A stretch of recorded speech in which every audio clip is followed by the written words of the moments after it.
Welcome to the Sophisticated Peasant.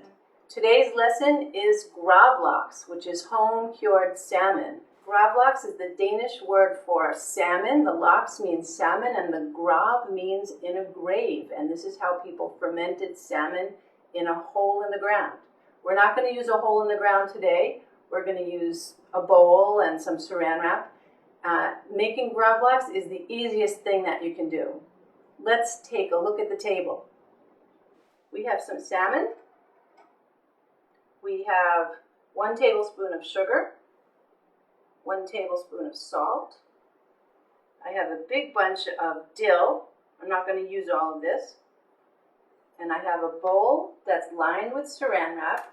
And at some point I'm going to try and figure out how not to use saran wrap. I prefer not to use plastic, but this is the way that I learned to do it. So I'm continuing until I find a new way. And I also have one of my famous rocks. You don't have to use a rock, but some people like to. And let's get started. Take the sugar and the salt, mix it together. And I'm using a ratio of 1 to 1. Some people use 2 to 1 salt or 2 to 1 sugar, but I've kind of settled on the 1 to 1. I like it. And we're going to take just a hefty clump of dill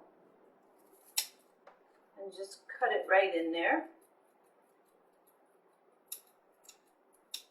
And the whole premise is that the salt and the sugar actually cure or cook the salmon.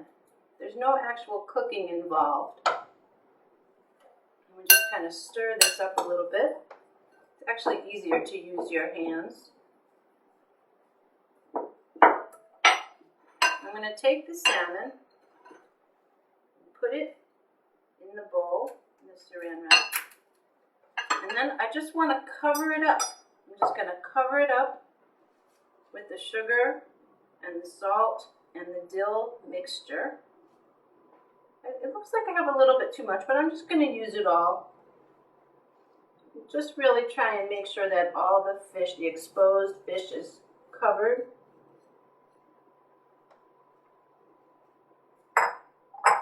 Then I'm going to wrap it up. I like to wrap it up kind of tightly. And then some people will just put it right in the refrigerator, but I like to put a rock on it, which just gives it a little bit of a squeeze, a little bit of a press, and so some of the juice will come out. And then I'm going to put this into the refrigerator for 2 days. That's how long it takes to ferment or to cure. And then it's ready to eat. I just happen to have a finished batch, so let's take a look at that. And this has been fermenting for about 2.5 days. So I'm going to unwrap this.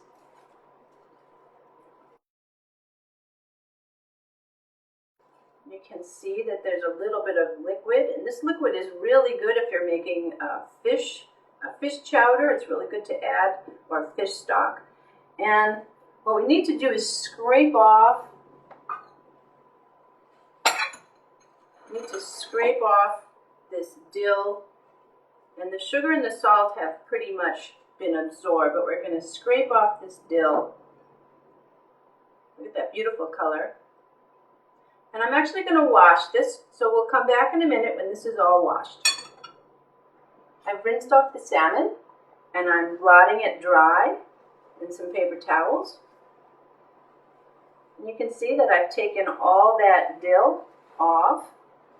I'm going to start to slice it. And we slice it on an angle.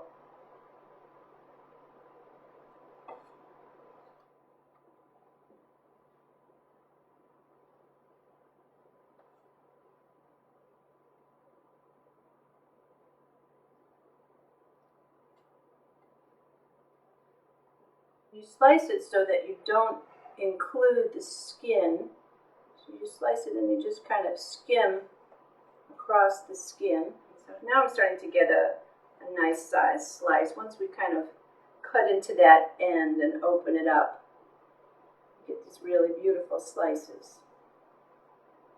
And this is great on toasted rye bread and gluten-free mock rye bread. and crackers, and it's good with cream cheese or butter or coconut oil.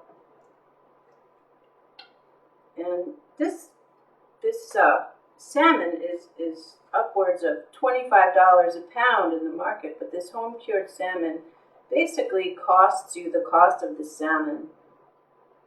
Let's put together some hors d'oeuvres.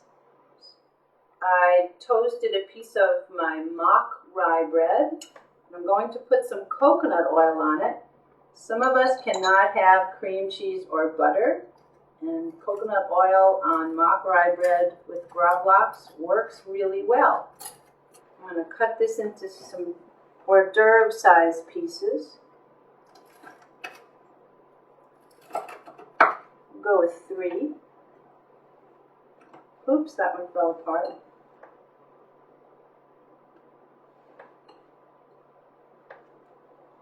We'll just take one of these lovely slices, just lay it on. Pick a small one for the small bread. Another big one. And there you have it. A wonderful hors d'oeuvre for the holidays.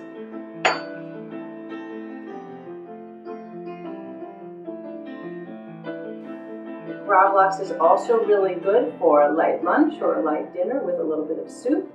It's also great for brunch, and if you make a lot of this and you put it out on a platter, it really looks fantastic. Thank you for visiting my kitchen.